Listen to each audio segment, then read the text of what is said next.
Bueno, muy bien. Antes que nada, mucha gente whatsappeando y esperando este momento. Se dio, esperemos que funcione y bueno, y que podamos tocar la mayoría de los temas.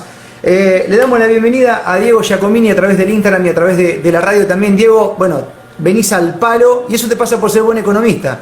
Tenés un montón de demanda. ¿Cómo estás? Gracias por estar. Un placer enorme. Sé que está bueno, Diego, porque hace, qué sé yo, a ver, 5 años atrás los liberales no tenían espacio en los medios de comunicación y hoy son consultados. ¿Serán porque han acertado mucho lo que iba a venir? Y creo que en ese sentido con Javier Milei hemos hecho un trabajo respetable al menos, ¿no? Importante. Y reforzado por, sobre todo, nuestro aporte académico y profesional, ¿no? Porque no somos ningunos genios.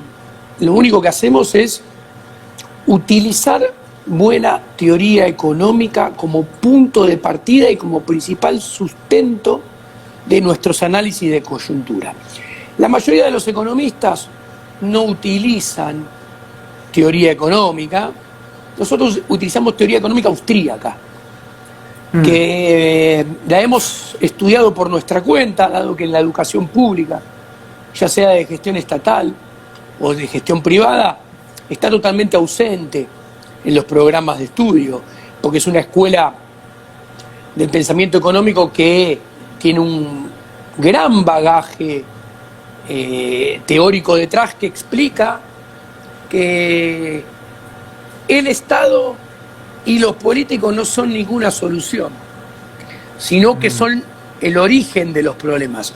Y cuanto más los dejemos intervenir, más problemas causan, más política, más Estado, es menos prosperidad para el individuo y como consecuencia de eso, para la sociedad tomada como un todo. ¿Y por qué los análisis de Javier Milei y míos se cumplen y nuestro track record es casi perfecto a la hora de anticipar lo que va a suceder? Y porque vivimos en una economía tan socialista, tan corrida a la izquierda, y que encima se corre y se sigue corriendo y se va a correr cada vez más a la izquierda, que este andamiaje teórico con este punto de vista es perfecto. Esa es la diferencia entre nosotros y el resto, ninguna otra. Lo que pasa es que tanto Javier como yo estudiamos esto como en realidad hay que estudiarlo, como es, sentado porque uno tiene ganas una vez terminado la carrera, porque no se enseña esto en las universidades. ¿Por qué no se enseña esto en las universidades? ¿Por qué pensás, Diego, que esta teoría que además, esta escuela austríaca que además, más allá de que ustedes defiendan esto y que vienen acertando en un montón de pronósticos, empíricamente, si uno analiza en los lugares en el cual se aplicó en el mundo, ha dado buenos resultados? Ahora, también parece que los hechos es como que no importarían demasiado. Seguimos creyendo en las ideas más que en los hechos, ¿no? En las ideas equivocadas, porque esto es un cúmulo de ideas que son un andamiaje teórico muchísimo más voluminoso que el keynesianismo. Lo que pasa es que está oculto. ¿Por qué está oculto? Porque desempodera al Estado, desempodera a los políticos, desempodera a los burócratas. Y yo te pregunto a vos, la educación se llama pública, ¿por qué? Porque es controlada por el Estado. Porque las carreras, los contenidos, las materias, la bibliografía, son aprobadas por ministerios. Entonces, ¿vos pensás que los burócratas de un ministerio van a aprobar carreras con contenidos que que demuestren que hay que desempoderarlos a ellos? Olvídate. Por eso es una literatura que está proscripta. Proscripta, con toda la letra lo digo. A ver, yo soy profesor de la Facultad de Ciencias Económicas de la UBA. Hace 24 años. Yo a mis estudiantes es la facultad que produce más profesionales en ciencias económicas. Yo a mis estudiantes todos los cuatrimestres los mando a buscar libros de Mises, Hayek, Rothbard, Menger, Kirchner, Huerta de Soto. Y tienen la demostración in situ de lo que digo, que lo que digo es verdad. Porque cuando van a la biblioteca no hay un solo libro de todos estos autores que menciono. Y no están en la UBA, no están en ninguna otra facultad, de ninguna provincia del país. Que está claro que también en términos relativos escasean en otros países. Porque es lo mismo, simplemente que acá es más intenso. ¿Ok? Diego, ahora, el trabajo que vienen haciendo en conjunto con Javier Milei, que son los dos economistas que rompieron un poco el hielo acá con las ideas de la libertad, ¿no? Y ahora hay muchos que se han animado también, de hecho hasta han fundado partidos y demás. Nos parece excelente. De paso la gente nos pregunta acá en el Instagram si te vas a sumar a alguna iniciativa política. Digo, el trabajo que han hecho ustedes realmente tiene muchísimo mérito y de hecho cuando uno escucha a otros economistas son conscientes de eso y lo nombran a ustedes como los creadores del camino, ¿no?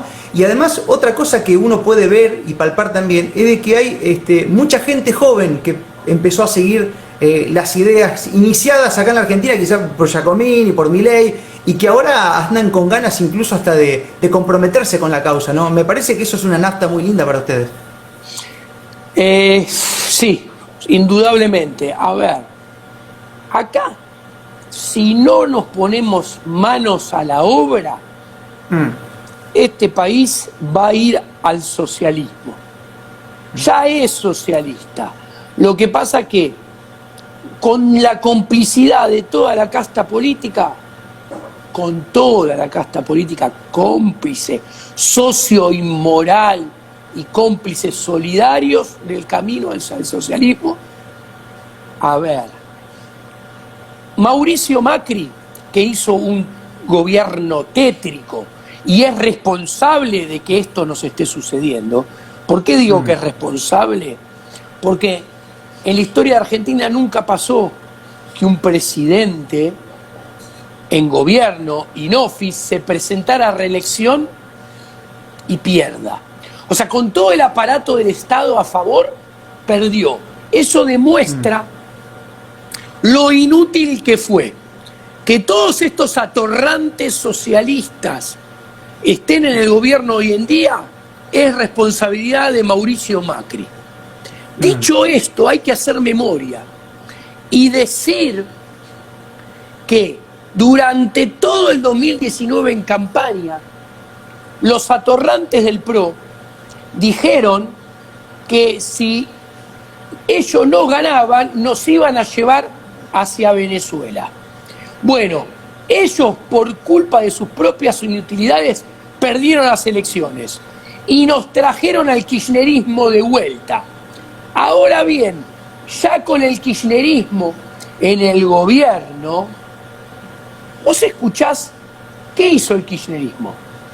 Tenía la crisis, que íbamos derecho a la crisis aún sin el COVID. Nos sentaron a todos arriba de una Ferrari de Fórmula 1 y aceleran a máxima velocidad contra la pared. Nos está llevando toda la casta política, el PRO incluido, al socialismo. Y no hay nadie que diga nada.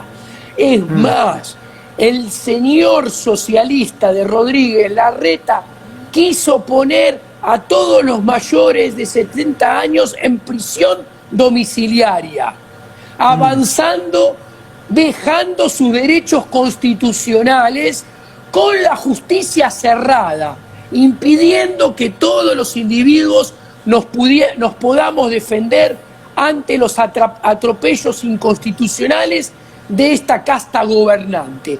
Toda junta metido dentro de la misma bolsa. Si el señor Rodríguez Larreta estuvo con todos los gobernadores, estuvo en Olivos anunciando el default. El señor senador Bullrich del PRO, ese que mide 2 metros de altura, ex ministro de Educación, miren qué ministro de Educación tuvimos, le mandó por Twitter un saludo de cumpleaños al señor presidente de la nación. Escogió chuparle las medias, ser asociado inmoral y cómplice solidario del gobierno de turno antes de denunciar sus atropellos inconstitucionales y su avasallamiento de la libertad de los individuos. Entonces, ¿qué quiero decir? Detrás del COVID, a partir del COVID y con el COVID como excusa, toda la casta política, toda metida dentro de la misma bolsa, nos está llevando al socialismo. Y mientras que nos llevan al socialismo y avasallan nuestras libertades y derechos individuales, ellos hacen sus negocios. Porque el negocio de toda la casta política es o se hace a partir de ponernos más regulaciones, cobrarnos más impuestos, y a las pruebas me remito, ¿qué están haciendo? Poniendo más regulaciones, cobrándonos más impuestos. Y directamente y en forma descarnada, hacer negocios con fideos, hacer negocios con barbijos, hacer negocios con aviones que vienen de China y no pasan por la aduana. ¡Apa! Entonces, hay que decirlo con todas las letras. Acá es un juego de suma cero. Es un Boca, un River. Es la casta política utilizando el andamiaje estatal, porque el Estado no existe. El Estado es un grupo de burócratas que se apoderan de la estructura del Estado para usarla en contra del sector privado. ¿Por qué? Porque el que genera riqueza, el que produce bienes y servicios del sector privado. El Estado no genera riqueza. Entonces, para hacer negocios y para que esos negocios florezcan, lo pueden hacer solamente quitándonos y sacándonos cada vez más a nosotros. Ahora, Diego, da la impresión empíricamente cuando uno estudia, ¿no?, los movimientos socialistas a nivel mundial, es como que se autodestruyen, llegan a un punto que no tienen más sustento y la gente se rebela, quizás a través del hambre, de la bronca, de la poca libertad que les queda. Yo ya te he escuchado decir en varias oportunidades que bueno, vos sos un tipo de números, ¿no? Tenés números mucho más firmes que nosotros, que de acuerdo a los números, en los análisis que hacen, esto del COVID-19, ustedes lo entienden como que realmente tiene otra intención de fondo, que es ir por las libertades individuales. Es la excusa perfecta como para un Estado autoritario. Los números que ustedes tienen, lo que analizan, ven que es así, ¿no? Mira, la casta política es una porquería en todo el mundo. Pero nosotros tenemos la peor. ¿Ok? En todo el mundo se está usando el COVID-19 como excusa para avanzar sobre el individuo y sobre el sector privado. En todo el mundo, para que con una metáfora lo ejemplifico, el Estado avanzó 6 casilleros sobre el individuo y el sector privado. Probablemente en el futuro retrotraiga y retroceda después 3 casilleros de los 6 que avanzó y quede un avance de 3 casilleros netos de pérdida de libertad del sector privado y individuo. En Argentina avanza 12 y va a retroceder 1 o 2 como mucho. Entonces tenemos que tener conciencia. ¿Y cómo digo esto? A ver, todo esto, separó el mundo capitalista, se puso en off la producción del PBI mundial, porque el COVID-19, en términos de población mundial, mata detrás, el tercer dígito detrás de la coma.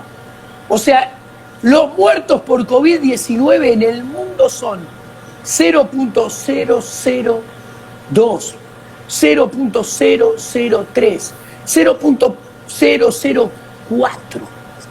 En Argentina mete mata el quinto dígito detrás de la coma. A ver, cuando uno analiza la historia de la humanidad, hubo crisis médicas, pandemias, que mataron mucho más, muchísimo más. En la actualidad hay enfermedades que matan mucho más. A ver, el COVID-19 en el mundo ha matado 200.000 personas, sobre un total de 7.500 millones de personas, ¿no? El SIDA ha matado 40 millones de personas,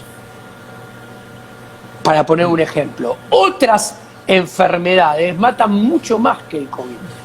Nadie nos encerró y nos prohibió tener sexo libremente para controlar y parar el PBI, no dejarnos encerrar, para cerrarnos en nuestra casa para que no tengamos sexo. Es más, ahora nos dicen que tengamos sexo virtual, y con el SIDA, que se transmite más que nada por sexo y mató 40 millones de personas, nadie nos dijo nada.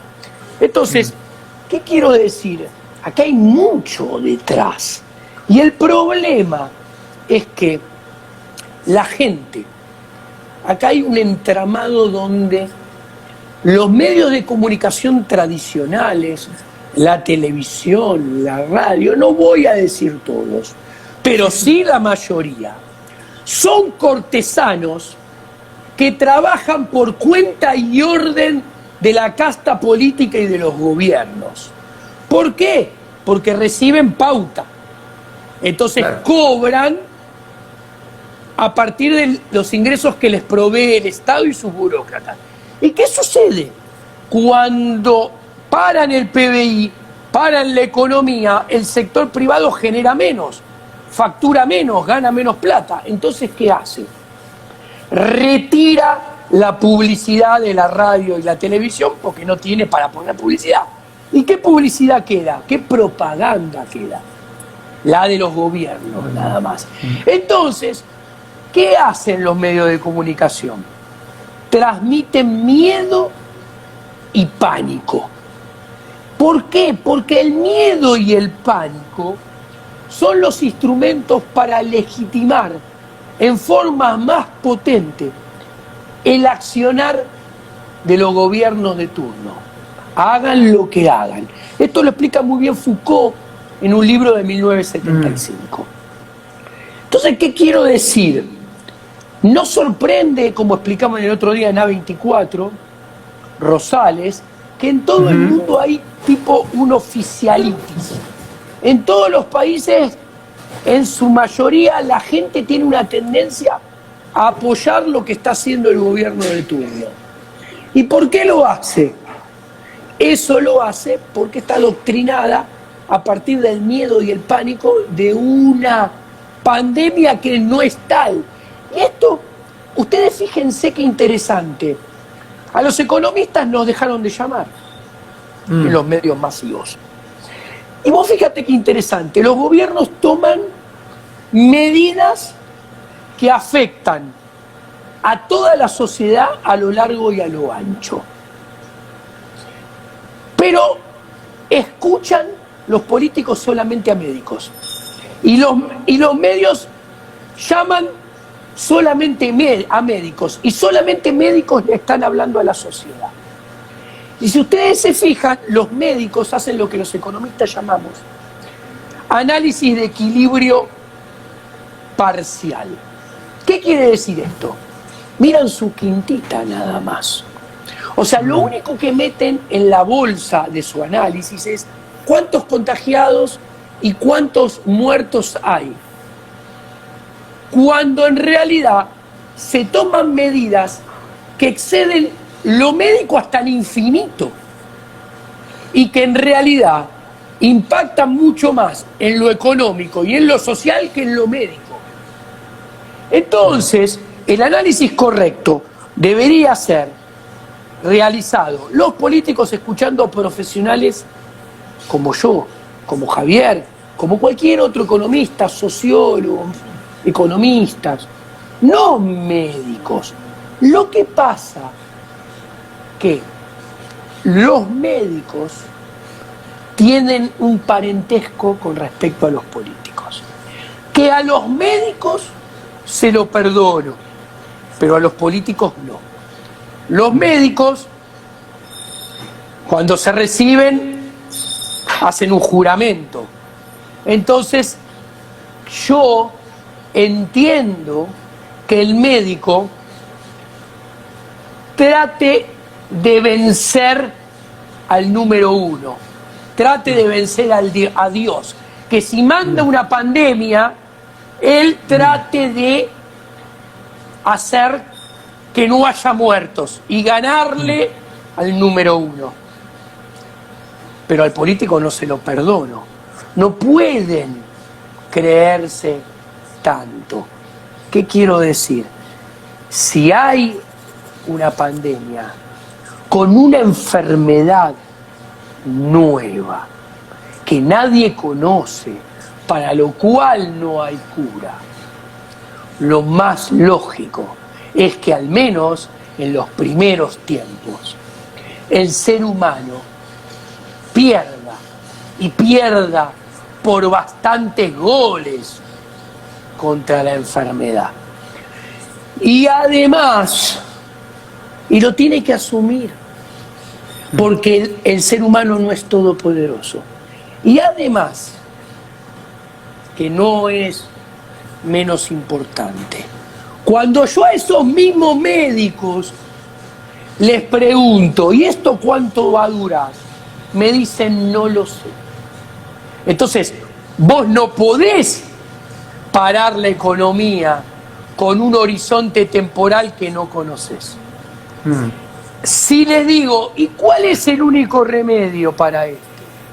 Te contestan, la vacuna. Entonces le pregunto, ¿y cuál va a ser la vacuna? ¿Y cuánto tarda una vacuna? Y no sé, acá tampoco tienen mucha certeza, pero te dicen desde 1 año y medio hasta 5, escuché. ¿Qué? ¿Vos vas a parar el PBI entonces 1 año y medio? ¿O 5? No. Entonces, ¿qué quiero? Ahí queda al desnudo la inconsistencia completa que a la cual nos ha llevado la asociación inmoral y la complicidad solidaria en estos casos de los burócratas con los médicos. Los médicos con una buena intención, persiguiendo una buena intención. La casta política, como siempre, persiguiendo su propio negocio, que es a costa nuestra. Ahora, Diego, algo que se habla mucho también es de que en este caso y en la Argentina y en muchas partes del mundo, en países latinos, el remedio va a ser más nocivo que la misma enfermedad. Hoy se está hablando que si esto continúa así, de hecho se extiende un poquito más, que parece a priori lo que va a pasar, ¿no? Un par de semanas más de este tipo de cuarentena sería realmente letal. Como hombre de número yo te pregunto, porque nosotros acá en la Ciudad de Esperanza nos hemos puesto en contacto con psicólogos, con gente que atiende diabéticos, están empezando a tener problemas importantes. Y hay gente que también va a demandar del sistema de salud, y hay gente que también se va a enfermar, y muchos de ellos pueden llegar a morir también. Como nombre de número, yo te digo, si esto continúa, te pregunto, ¿no? Un par de semanas más, ¿realmente el remedio va a ser más letal que la misma enfermedad? El remedio consecuencia que va a traer. Sí, el remedio ya es más letal que la enfermedad. Ya es más letal que la enfermedad. Y cuando los políticos dicen que el sistema de salud puede ser colapsado y se vanaglorian que Argentina puso la cuarentena más dura de todos los países y antes que todos los países, ese accionar lo que revela es que el sistema de salud argentino es el más débil de todos los países, donde se cobra más impuestos que en ningún otro país. Por lo cual, lo que está revelando es que la casta política es la más, lo digo con todas las palabras, chorra y parasitaria del mundo. Nuestros políticos son los peores del mundo. El Estado y la política nunca es la solución, siempre es el problema. A mayor política y más Estado, menos prosperidad y menos desarrollo. A mí me llama y me da cierta bronquita, ¿no? Porque ahora acá en la ciudad de Esperanza incluso hay algunas como ideas, ¿no? Para colaborar con el Sanco, con los hospitales, juntando frazadas. Digo, caramba, ¿no? Los que se enferman son los ciudadanos. Cuando las papas queman, tiene que el mismo ciudadano ponerse a juntar dinero, frazada, lo que venga. Digo, entonces, ¿para qué garlopa uno garpa tanto durante todo el año si cuando apretás en seguridad no hay, cuando apretás en educación no hay, cuando apretás en la parte jurídica no existe, cuando apretás en salud tampoco hay nada? ¿A dónde va a parar todo eso, Diego? El Estado es un robo. El Estado es un robo hacia los privados. Dicho con todas las palabras, yo tengo 48 años. Yo me acuerdo, tenía 11 años. Y ¿Se nos está cortando? Ahí está. yo junté alimentos, yo junté ropa, yo mandé comida en 1982 para las Malvinas. Yo volví a las 5 de la tarde sola con mi hermanita menor a casa, mi mamá llegaba 1 hora después y tenía que escuchar los comunicados en los cuales se decía, comunicado número 43, hemos bajado 4 Sea Harriers.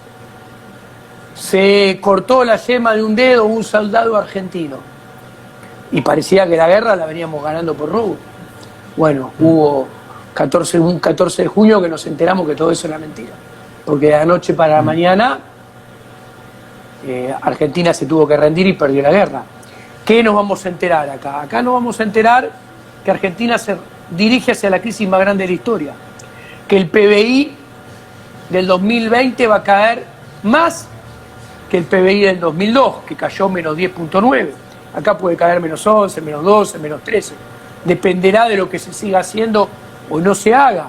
Que la inflación que está en el 50% va a viajar suave pero sostenido en el segundo semestre de este año de 50 a 60, de 60 a 70, de 70 a 80.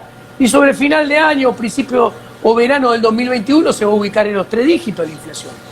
Con inflación de 3 dígitos, el dólar va a ser el mejor refugio. El dólar le va a ganar a la inflación. ¿Ok? A todo esto, el desempleo que aumentó en la segunda mitad del gobierno de Macri, quiero avisarles que el desempleo en la segunda mitad del gobierno de Macri aumentó porque la industria y la construcción echaron gente. Pero ni comercio ni servicio, tanto comercio como servicios a nivel nacional, no echaron a nadie. Bueno, van a empezar a quebrar y van a echar. Porque no hay prohibición de echar gente que valga cuando el comercio quiebra. La gente se va a empezar a quedar sin trabajo. Va a aumentar el desempleo y el poder adquisitivo del salario en el 2020 va a caer más en la segunda mitad y en el verano del 2021, más que lo que cayó durante la segunda mitad de la presidencia de Macri. ¿Ok? Y la pobreza y la indigencia van a aumentar más que lo que aumentaron en el 2002. Entonces, hacia esto nos está llevando esta casta política chorra parasitaria que tenemos toda junta. La que hoy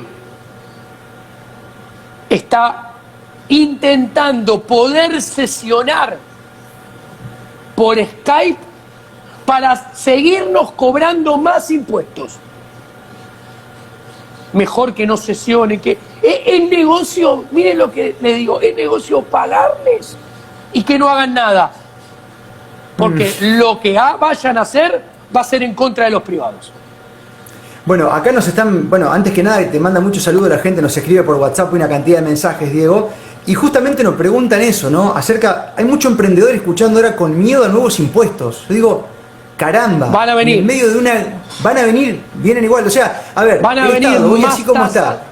Van a venir más tasas municipales, van a venir más impuestos provinciales, van a venir más regulaciones, más impuestos nacionales, el avance de la casta política sobre la propiedad privada no se va a detener, salvo que salgamos a la calle.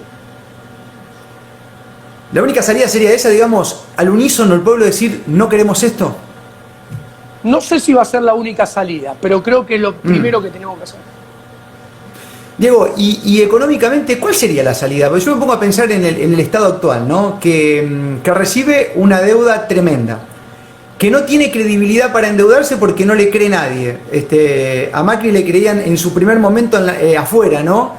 Y en la Argentina cada vez menos. Y ahora tenemos un gobierno que no le cree ni afuera ni adentro, o sea que no puede endeudarse. Dinero no tiene, exportaciones no hay, el campo está de enemigo, los industriales también. ¿Cuál es la salida? Que no sea la maquinita, digo, porque ahora parece ser una buena medida estos 10.000 pesos que se les da, que yo qué, y yo usando mi razón simplemente y sin ser economista digo, caramba, pero esto sí es de maquinita, prefiero ni siquiera cobrarlo, porque de acá a 2 meses me va a producir una falla muchísimo más grande que lo que representa en la actualidad los 10.000. Más o menos funciona así. ¿Qué manera hay de salir de todo esto? A ver, el 2020 y 2021 ya está perdido. ¿Ah, sí? Ya está perdido. 2020 wow. Va a ser lo que establecí, lo que comenté que para mí va a suceder. El 2021, a ver, de semejante embrollo no se va a salir. Entonces, vamos a llegar a las elecciones de medio término, después en el medio de una gran crisis y después de un terrible tsunami macroeconómico que destrozó lo microeconómico. Si a partir de las elecciones de medio término del 2020 se aplican reformas estructurales pro mercado y que van hacia las ideas de la libertad, que van a tener que ser reformas más intensas que la de los 90, porque los problemas de Argentina hoy en día son peores que en 1989-1990. Si se aplican esas reformas, hay un camino de esperanza para que en el segundo mandato la gran crisis haya servido para hacer lo que hay que hacer y la Argentina salga. Ahora bien, al principio de los 90 eso se hizo porque todo el mundo viraba hacia la libertad, porque en 1989 había caído el muro de Berlín. O sea, en definitiva, Menem hizo lo que estaba de moda en el mundo. Ahora bien, el mundo ahora va hacia el socialismo. Entonces Argentina debería tener la casta política, la lucidez mental, para ir a contramano de donde va el mundo. A ver, la casta política argentina intelectualmente es paupérrima. Entonces, esa lucidez no la va a tener. Si a eso le agregamos que estas reformas enflaquecen la billetera de la casta política, yo creo que la probabilidad de ocurrencia de que esas medidas tengan lugar es el 10%. Y que el 90% es que no ocurra. Entonces vamos a perder también este mandato. Y va a ser un tercer mandato de destrucción de riqueza, como fue el de Macri, como fue el de Cristina. En definitiva, vamos a seguir cayendo, como venimos cayendo hace 10 o 12 años. Simplemente que, como en el paracaidismo, la velocidad de caída es cada vez más fuerte. Y vos, a medida que caes, te vas sintiendo cada vez peor, porque caes más fuerte, ¿no? Diego, me decías recién que no confías en los actores actuales de la política para realizar los cambios estructurales que hay que hacer. Hay ahora un nuevo partido que es Unidos, donde hay muchos liberales que están ahí, bueno, el uniéndose, partido no existe formando. Todavía. No, bueno, se está formando, hay que están lograr buscando las afiliados. para hacerlo. Sí, está en eso, bueno, es como que se lanzó la marca, se está difundiendo mucho las ideas y están queriendo sumar los 4.000 afiliados para Capital y después el resto del país. ¿Tenés charla con parte de los otros economistas que están formando esta idea? ¿Te han propuesto algo? ¿Tenés la intención el día de mañana de colaborar en la política aportando lo que conocen para que algo cambie? ¿Cómo ves todo esto? A ver, yo soy muy amigo de Miguel Ángel Boyano, de Lacha Lázari, de Espotorno, que están en el partido. Sí. Me llevo bien con Echevarne, o sea, tengo diálogo con Echevarne, pero por ahora no estoy. Me dedico a la batalla cultural. Bien. No bien, estoy. Bien. Lo que no quiere decir que si te necesitan estés ahí, ¿no? Como soldado. No, por ahora no voy a estar. Tampoco por ahora. No, bien. me voy a dedicar a la batalla cultural. ¿Nunca te han llamado de ningún gobierno, Diego? No les conviene, ya sé, pero ¿nunca te han consultado ni siquiera?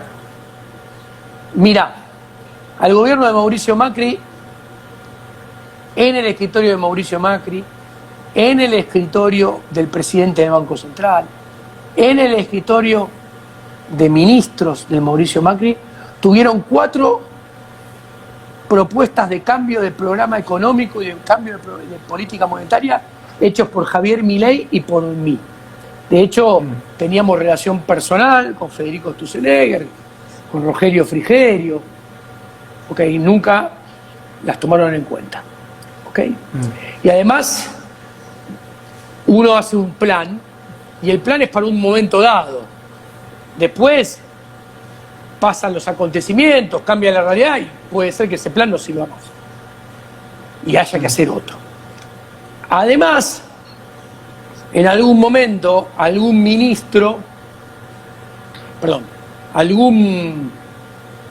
importante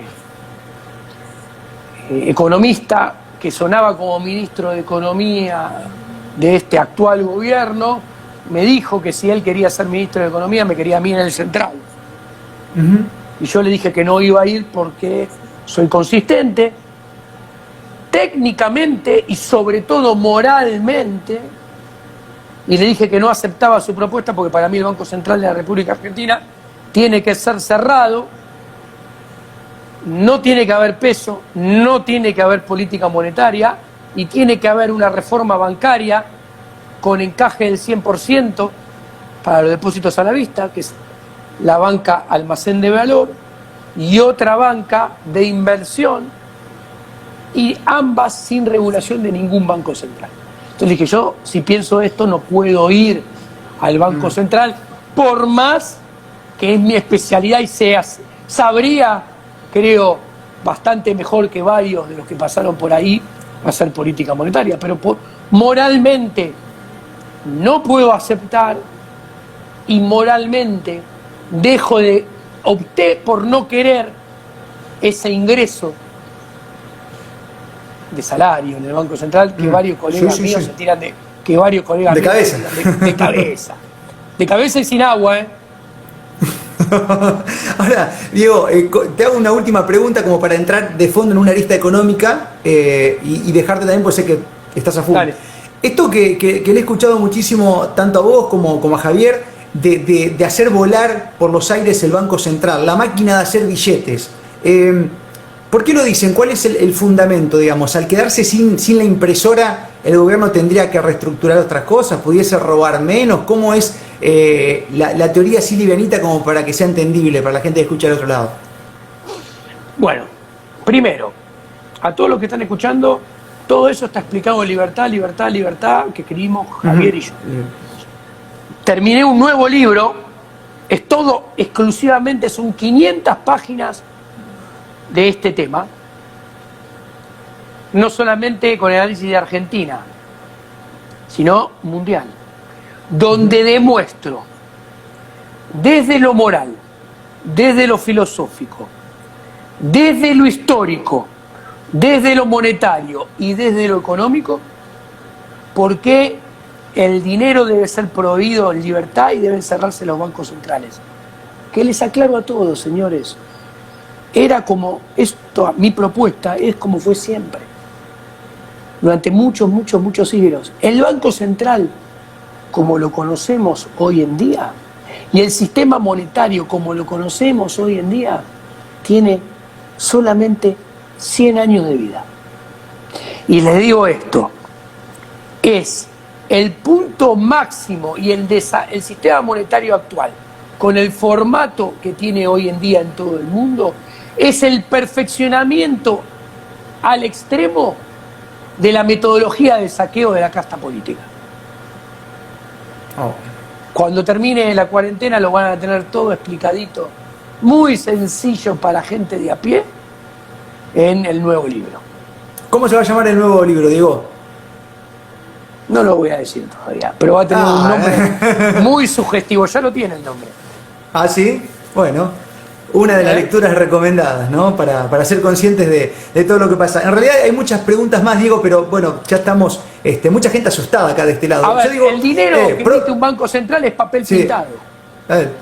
Es papel pintado. A ver, un papel una vez me pintado dijo... que es para un papel pintado que sirve para redistribuir ingresos, distribuir ingresos desde los privados hacia la asociación inmoral y la complicidad solidaria que hay entre los burócratas del Estado y los banqueros. Los burócratas del Estado y los banqueros ganan plata a costa nuestra. Y el nexo para que esa asociación inmoral pueda funcionar es el Banco Central, que es el que está entre los burócratas y los privados. ¿Y dónde se ve? A ver, supuestamente los liberales clásicos dicen que el Estado tiene que proteger la propiedad privada. A ver, los burócratas a través del Banco Central a los privados les da una prebenda. ¿Qué es la prebenda? Les da un permiso inmoral. ¿Qué es? Señores, ustedes yo los dejo hacer negocios y ganar plata con el dinero ajeno. A ver, ¿cuál es esa prebenda? Cuando va Diego Giacomini, vos o cualquier oyente, y deposita dinero en cuenta corriente o en caja de ahorro, ese dinero está 100% a disposición mía. O sea, yo puedo ir y sacarlo cuando quiera. Lo mismo para vos, lo mismo para tus oyentes. Sí. O sea, ese dinero, la única forma que esté respaldado y yo pueda tener acceso a él es que esté guardado 100%. Tiene que estar en custodia. No puede ser sacado de ahí. Entonces, ¿qué le dice el Estado a los banqueros? No, vos podés agarrar el dinero de Diego Giacomini, el tuyo o el de tu audiencia. Guardá el 10%. Si te depositan 10 pesos, guardá 10 y los otros 90, agarralos como si fueran tuyos. Y prestalos. Y se los prestás a Juan, a Pedro, a Susana, a Enrique, y los vas prestando así toda la cadena. Entonces le permite, con tu dinero, con mi dinero y el dinero de tus audiencias, hacer negocios y ganar dinero. Les permite ir creando depósitos e ir creando dinero de manera ilegal, con tu dinero, con tu plata, que debería estar toda quietita ahí. Porque, y te dicen, ¿y qué pasa si lo vamos a buscar todos juntos? Y obvio que la plata no está. ¿Y qué sucede si acontece eso? Está el Banco Central como prestamista de última instancia, que emite todo el dinero que habría que emitir. ¿Y qué hace el Banco Central en ese caso?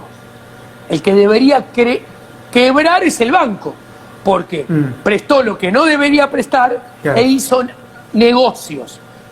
Bueno, sale el Banco Central y socializa la pérdida. Permite que no quiebre el Banco Central, pero nos hace a todos perdedores con impuesto inflacionario y devaluación.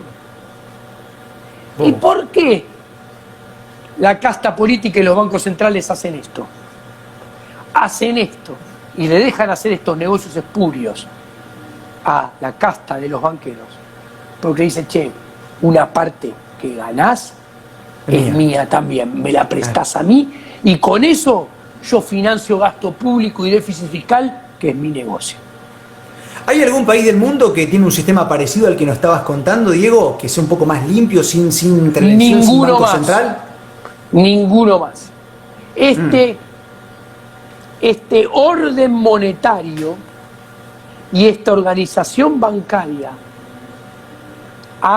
se ha esparcido al 99%, al 100% de todos los países del mundo a lo largo y a lo ancho. Por eso yo hablaba del perfeccionamiento al extremo de este negociado inmoral.